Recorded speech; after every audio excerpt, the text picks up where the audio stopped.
ರಾತ್ರಿ ಕಳೆದು ಬೆಳಗಾಗುವಷ್ಟರಲ್ಲಿ ಕಾಡಿನಲ್ಲಿ ಗುಂಡಿನ ಕಾಳಗವೇ ನಡೆದು ಹೋಗಿತ್ತು. ಆ ಗುಂಡಿನ ಕಾಳಗದಲ್ಲಿ 3 ಹೆಣವಾಗಿ ಹೋಗಿದ್ರು. ಆ 3ರ ಎನ್ಕೌಂಟರ್ ಪ್ರಕರಣ ಇಡೀ ರಾಜ್ಯವನ್ನೇ ತಲ್ಲಣಗೊಳಿಸಿತ್ತು.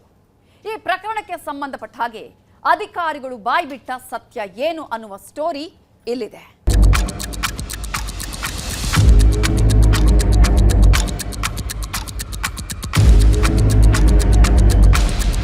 ಕಡುಕತ್ತಲಾಗಿತ್ತು. ಕಾಡಿನಲ್ಲಿ ಏನೇನೂ ಕಾಣಿಸ್ತಿರಲಿಲ್ಲ. ಕಾಡಿನೊಳಗೆ ಕಾಲಿಡೋಕ್ಕೂ ಭಯ ಪಡುವಂತಹ ಸ್ಥಿತಿ ಇತ್ತು. ಇಂತಹ ಕಾಡಿನೊಳಗೆ ಕಾಡಿನ ಬೆಟ್ಟದ ತುದಿಯಲ್ಲಿ ಗುಂಡಿನ ಕಾಳಗ ನಡೆದಿತ್ತು. ಅರಣ್ಯ ಇಲಾಖೆ ಸಿಬ್ಬಂದಿ ರಣರೋಚಕ ಕಾರ್ಯಾಚರಣೆಗೆ ಇಳಿದಿದ್ರು. ಆ ಕಾರ್ಯಾಚರಣೆ ಮುಗಿಯುವಷ್ಟರಲ್ಲಿ, ಕತ್ತಲು ಸರಿದು ಬೆಳಕಾಗುವಷ್ಟರಲ್ಲಿ ಹನೂರಿನ ವನ್ಯಜೀವಿ ಧಾಮದ ಶಾಗ್ಯ ಅರಣ್ಯ ಪ್ರದೇಶದಲ್ಲಿ 3 ಹೆಣವಾಗಿ ಹೋಗಿತ್ತು. ಅರಣ್ಯ ಇಲಾಖೆ ಸಿಬ್ಬಂದಿಯ ಬಂದೂಕಿನ ಗುಂಡೇಟಿಗೆ ತೋಮಿಯಾರ್ ಪಾಳ್ಯದ 3 ವ್ಯಕ್ತಿಗಳು ಮಸಣ ಸೇರಿಬಿಟ್ಟಿದ್ರು. ವಿಷಯ ಗೊತ್ತಾಗ್ತಿದ್ದಂತೆ ಇಡೀ ಚಾಮರಾಜನಗರ ಪ್ರಕ್ಷುಬ್ಧಗೊಂಡಿತ್ತು. ಹನೂರು ಅಕ್ಷರಶಃ ಉದ್ವಿಗ್ನಗೊಂಡಿತ್ತು. ರೈತರು, ಗ್ರಾಮಸ್ಥರು ಎಲ್ಲರೂ ಹೋರಾಟಕ್ಕಿಳಿದಿದ್ರು. ಒಬ್ಬ ಸಿಬ್ಬಂದಿಯಿಂದಲೇ 3ರ ಎನ್ಕೌಂಟರ್. ಎದೆಗೆ ಗುಂಡು ಹೊಡೆದಿದ್ದ ಹೇಗೆ? ಸಿಬ್ಬಂದಿ ಬಾಯ್ಬಿಟ್ಟ ಸತ್ಯವೇನು? ತಪ್ಪಿಸ್ಕೊಂಡು ಓಡಿದ್ದ ಮತ್ತೊಬ್ಬ ಆರೋಪಿ ಹೇಳಿದ್ದೇನು? ಪಕ್ಕಾ ಮಾಹಿತಿಯೊಂದಿಗೆ ಅರಣ್ಯ ಇಲಾಖೆ ಸಿಬ್ಬಂದಿ ಕಾರ್ಯಾಚರಣೆಗೆ ಇಳಿದಿದ್ರು. ಕಾಡಲ್ಲಿ ಬಂದೂಕು ಹಿಡ್ಕೊಂಡು ಸಾಗಿದ್ರು. ಆದ್ರೆ ಆ ಬೆಟ್ಟದ ತುದಿಯಲ್ಲಿ ಗುಂಡಿನ ಕಾಳಗ ನಡೆಯಿತು. ಅರಣ್ಯ ಇಲಾಖೆ ಸಿಬ್ಬಂದಿ ಮೇಲೆಯೇ ಫೈರಿಂಗ್ ಮಾಡಿದ್ರು. ಆತ್ಮರಕ್ಷಣೆಗಾಗಿ ಈ ಕಡೆಯಿಂದ ಗುಂಡು ಹಾರಿಸಿದ್ವಿ. 3 ಸತ್ತಿದ್ದಾರೆ ಅಂತ ಅರಣ್ಯ ಇಲಾಖೆ ಸಿಬ್ಬಂದಿ ಅವತ್ತೇ ಹೇಳಿದ್ರು. ಆದ್ರೆ ಜನ ಮಾತ್ರ ಇದು ಫೇಕ್ ಎನ್ಕೌಂಟರ್ ಅಂತಿದ್ರು. ಕಥೆ ಕಟ್ಟುತ್ತಿದ್ದಾರೆ ಅಂತ ಆರೋಪಿಸಿದ್ರು. ಪ್ರಕರಣ ದೊಡ್ಡ ಮಟ್ಟಕ್ಕೆ ಹೋಗಿತ್ತು. ಹೀಗಾಗಿ ತನಿಖಾಧಿಕಾರಿಗಳು ಸತ್ಯಶೋಧಕ್ಕಿಳಿದಿದ್ರು. ಸ್ಪಾಟ್ಗೆ ಭೇಟಿ ಕೊಟ್ಟು ನೋಡಿದ್ರು. ಏನೆಲ್ಲ ನಡೆಯಿತು ಅಂತ ಪರಿಶೀಲನೆ ಮಾಡಿದ್ರು.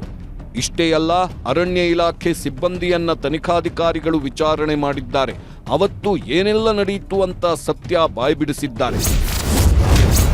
ತನಿಖಾಧಿಕಾರಿ ದಿನೇಶ್ ಕುಮಾರ್ ಮೀನಾ ಪ್ರಶ್ನೆಗಳಿಗೆ ಅರಣ್ಯ ಇಲಾಖೆ ಸಿಬ್ಬಂದಿ ಉತ್ತರ ಕೊಟ್ಟಿದ್ರು.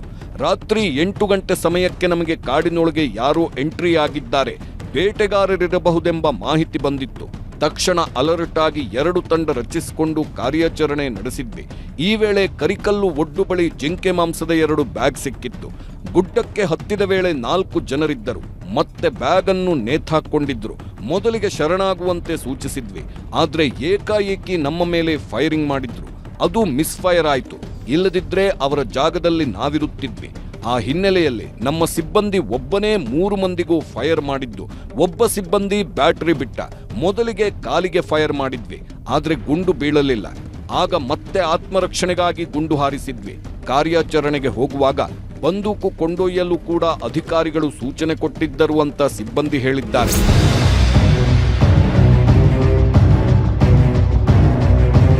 ಅವತ್ತು ಕಾಡಿನಲ್ಲಿ ಏನ್ ನಡೀತು ಅನ್ನೋದು 4ನೇ ಆರೋಪಿ ಮಹಿಮಾದಾಸ್ಗೆ ಚೆನ್ನಾಗಿ ಗೊತ್ತು.